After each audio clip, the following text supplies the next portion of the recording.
Sadness is a feeling we all know. It can come from loss, disappointment, or even just a quiet moment when we feel alone.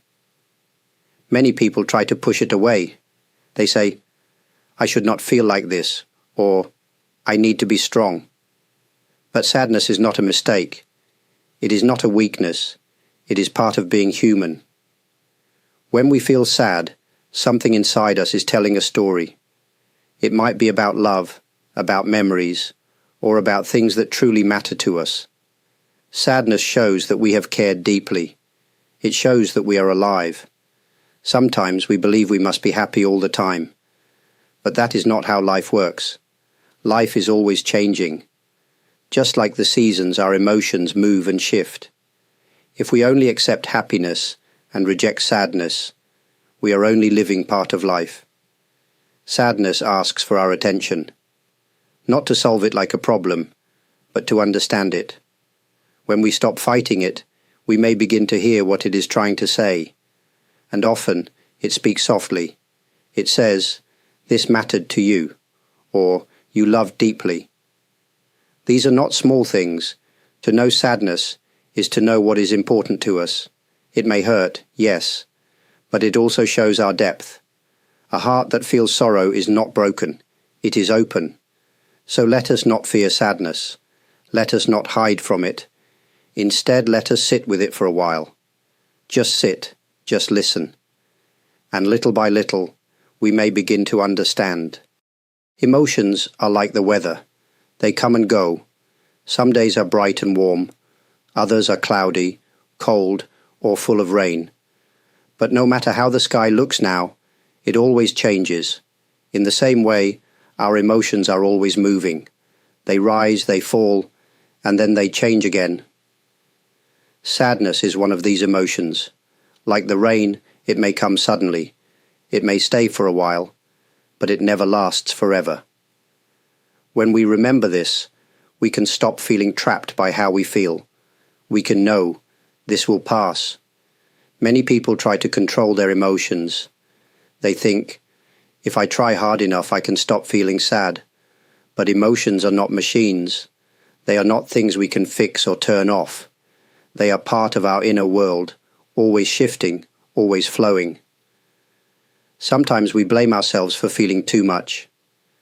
We say, "I should be stronger," or "Other people don't feel this way." But emotions are not wrong. They do not mean we are broken. They mean we are human. And every human being feels deeply sometimes.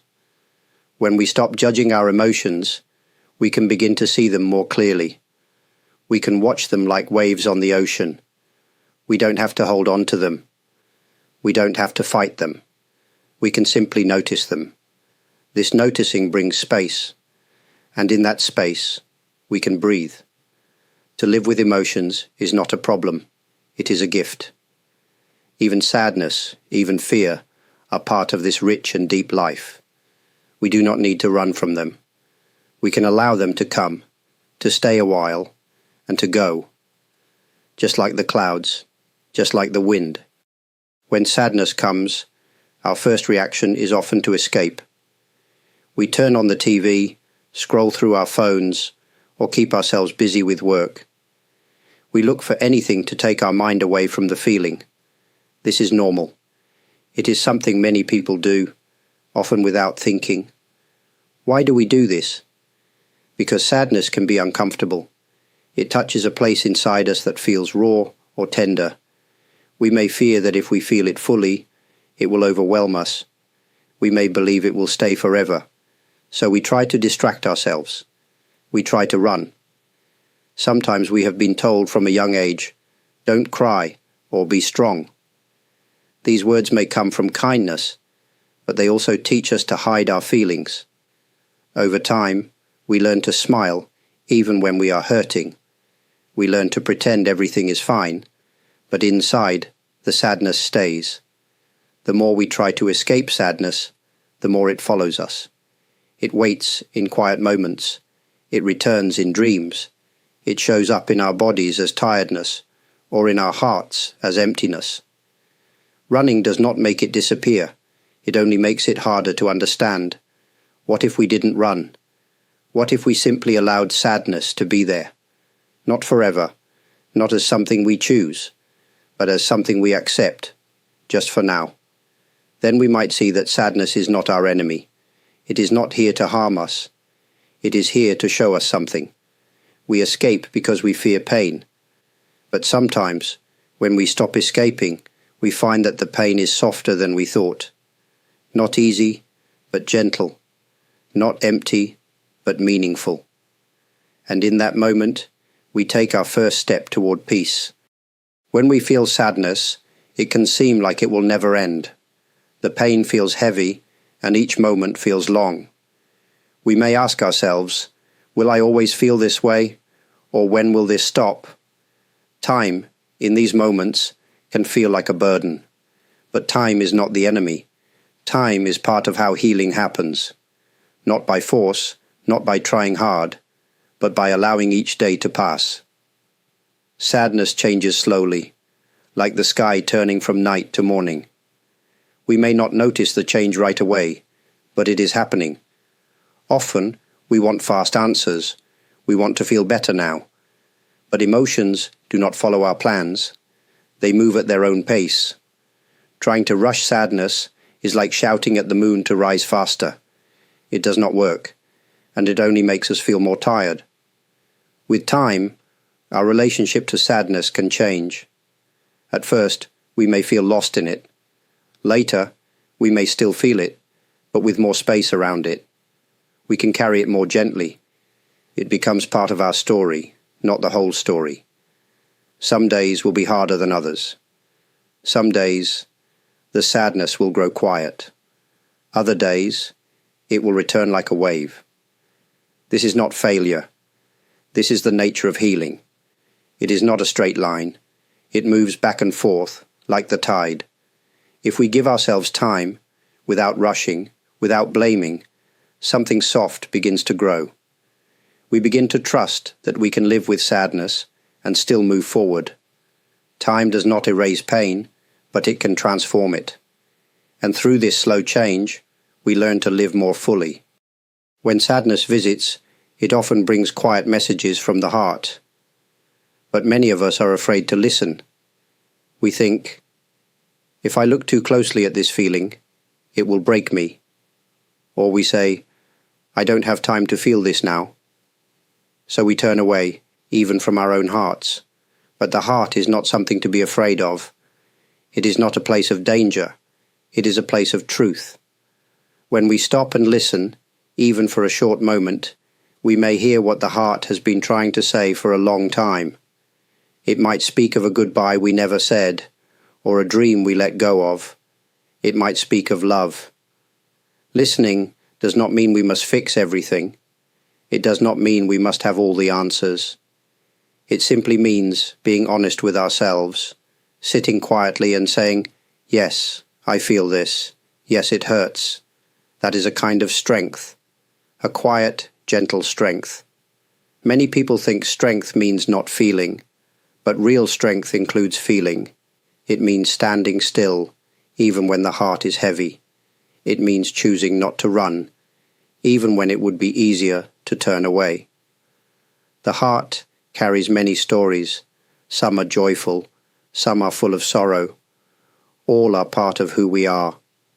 When we listen without fear, we begin to understand ourselves more deeply. We begin to feel more whole, not because we removed the sadness, but because we welcomed it. Sadness is not a wall, it is a door. When we listen, we begin to open that door just a little, and behind it, we may find not only pain, but also a deeper peace waiting quietly for us.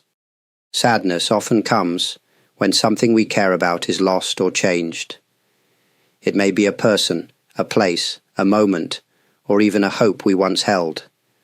When we feel sadness, it is easy to think, something is wrong with me. But sadness is not a sign of something broken. It is a sign that we cared deeply. We do not feel sad about things that mean nothing to us. We feel sad because something mattered. That is important to remember. Sadness does not come from emptiness. It comes from love, from connection, from meaning.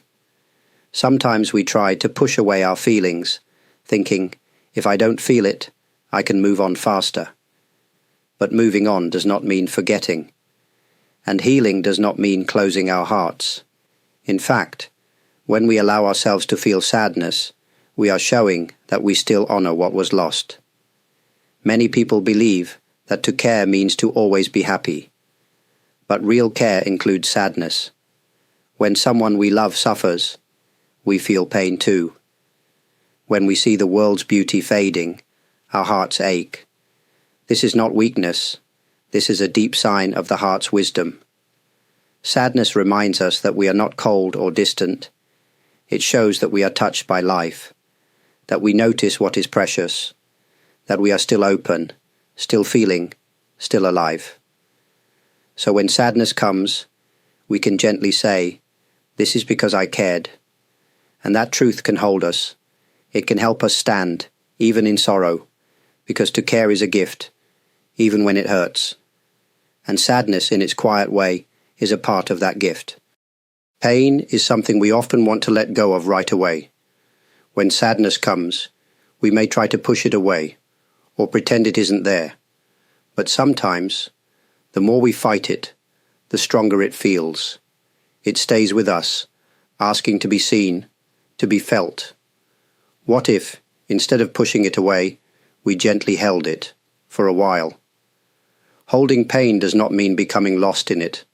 It means allowing it to be there without fear, without judgment. We can say, "Yes, I see you.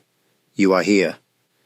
Just like we might sit beside a friend who is crying, we can sit beside our own sadness. But holding does not mean clinging. Some people hold on to their pain too tightly. They carry it for years, letting it define them. They say, "This sadness is who I am now." But that is not true. Sadness is something we feel. It is not what we are. There is a middle path between pushing pain away and holding on too tightly. On this path, we allow pain to be part of our life, but not the whole of it. We carry it like a stone in our pocket, not forgotten, but not in control. It is just there, with us, as we keep walking. Sometimes pain softens simply because we stop fighting it. We give it space to breathe, and in that space it changes, not always quickly, not always clearly, but slowly, like ice melting under the sun. We don't need to be free from sadness to live fully. We need only to walk with it gently, to hold it for a while, and then, when the time comes, to let it rest, without force, without fear. Tears often come when words are not enough. They rise from somewhere deep inside, from a place we don't always understand. Some people feel ashamed when they cry. They wipe their eyes quickly and say, "I'm sorry." But tears do not need to be hidden. They are not a sign of weakness. They are a sign that something real is happening. Tears speak a language of the heart. They come when we lose something, when we remember something beautiful, or when we feel the deep weight of life. Sometimes we don't even know why we are crying. And that's okay. The heart knows what the mind does not. In many cultures, people are taught to be strong by staying silent. Especially as we grow older, we may feel pressure to stay calm and hold everything inside. But tears are not the opposite of strength. They are a kind of truth. And truth, even when painful, is strong. There is wisdom in our tears. They show us what matters. They show us where the heart is still open, still caring. When we allow them to come, we give space for something inside to move. Something that was stuck begins to soften. Something that was heavy becomes lighter. Tears are not a problem to solve. They are part of the way we heal. Like rain that falls on dry ground, they help life grow again. After the tears, the world may look a little clearer, a little softer. So when tears come, let them come. Let them fall without shame. They carry the voice of the heart. And in that voice, we may find not only sadness, but also wisdom, honesty, and quiet strength. Many people believe that in order to live a good life, they must get rid of sadness completely. They wait for the day when they will feel only joy, only peace. But life is not made that way. Sadness is not something we must fight. It is something we can live with. Living with sadness does not mean giving up. It means making space for it in our lives without letting it take over. Just like we live with rain, with wind, with darkness at night, we can live with sadness as part of the human experience. It can sit beside us, quietly, as we go about our days. There are moments when sadness feels stronger, and there are moments when it fades into the background. Neither is right or wrong. Emotions rise and fall like the ocean. We cannot control the waves, but we can learn how to stay afloat. Instead of asking, "How can I get rid of this feeling?" we can ask, "How can I walk with this feeling and still live?" This question opens a new way of seeing. It allows us to live fully. Even when we carry sorrow, we can still smile. We can still love. We can still be present in the world. Some of the most beautiful parts of life are touched by sadness. A quiet goodbye, an old photograph, a memory that brings both a tear and a smile. These moments are deep, not because they are easy, but because they are real. To live with sadness is not to lose hope. It is to walk honestly, step by step, through life as it is. Not always light, not always dark, but something whole, something true. And in that truth, we may find a quiet kind of peace. Sadness is not something we choose, but how we meet it is. We can fight it, hide from it, or walk with it quietly. This path of walking gently through the storm is not always easy, but it is a path of honesty, of depth, and of quiet strength. Along this path, we learn to stop blaming ourselves for feeling deeply. We begin to trust that our sadness does not make us broken. It makes us human. Even when the sky is grey, we can take one small step forward, then another.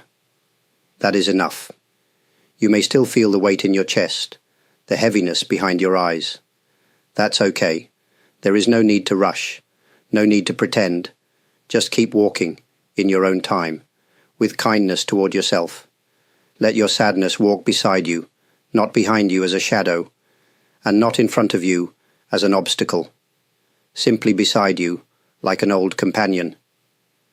This gentle way of being does not promise a life without pain, but it opens the door to a life with more truth, more openness, and sometimes even more peace. Before I close, I want to offer my warm thanks to all of you who have watched, shared kind comments, pressed the like button, subscribed to this channel, or supported through super thanks or membership. Thank you, truly. Your presence here means more than words can say.